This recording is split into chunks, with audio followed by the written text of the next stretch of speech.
Well, read that.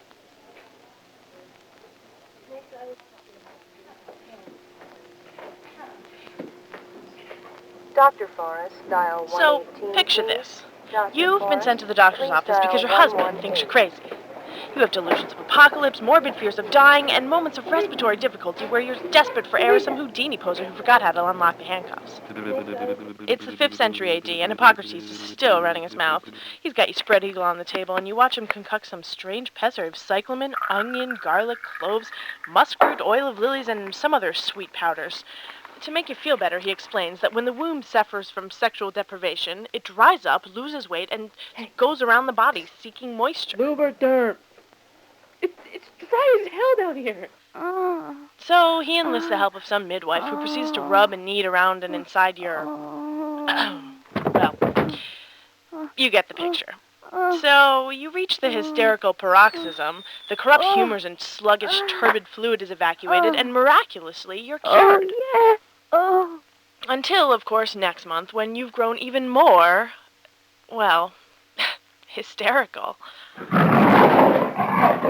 And suddenly, there you are again in the doctor's office, you and your chronic wound disease, because you got this horrible ache in your left side, a more searing pain than if you tried to pass a kidney stone as big as a watermelon.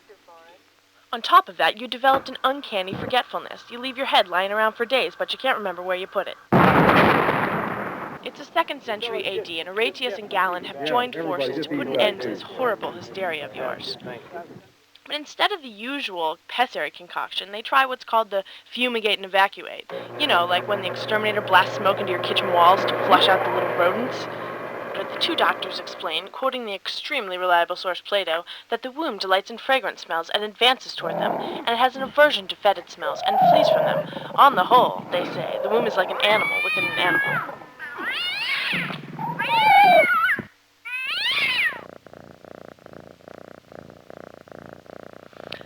So, there you are, treatment successful, that naughty little womb coaxed back into its rightful place, and time goes by, and now it's the 6th century, the 7th century, 15th century, 16th, 17th there's your century, Dr. Aetius, Motion, Vincent, Ferrari, Paracelsus, Cudo, Claudini, and finally Nathaniel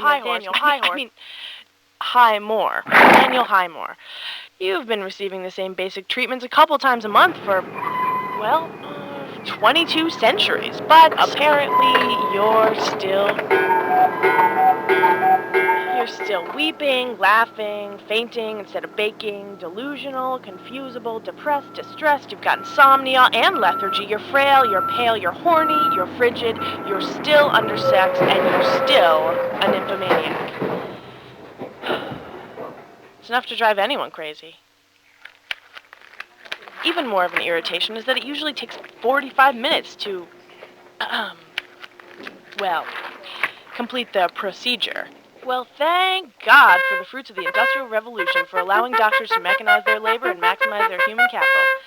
It's the late 19th century, and now you're sick due to a combination of reading dime store romance novels and definitely too much masturbation. But lucky for you, you've got time and privilege on your side, so you can just lay back in those stirrups, ignore the fact that your doctor's new toy looks like a hairdryer, and praise Thomas Edison for inventing long-life batteries. Sure, you could just buy one from the Sears and Roebuck's catalog, but by now you've developed a certain connection to your doctor. Then, one day, he refuses to provide you treatment. I guess when his professional tools began appearing in stag films, he kinda had to call it quits. So then, suddenly, there you are, it's 1952, and you're cured forever, because apparently your disease no longer exists. That's right. For 22 centuries, your affliction is more popular than a bartender who can't tell time, and the next day, the American Psych Association makes it more invisible than the boogeyman.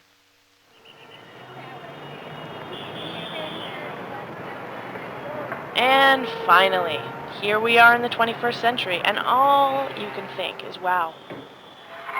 It's amazing how things change without really changing at all.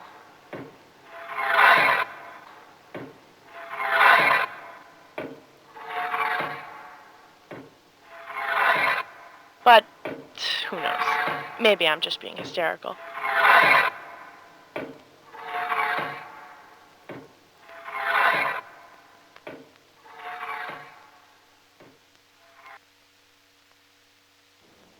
Leash was animated with love by Kyle Feely and Rachel Lewitt.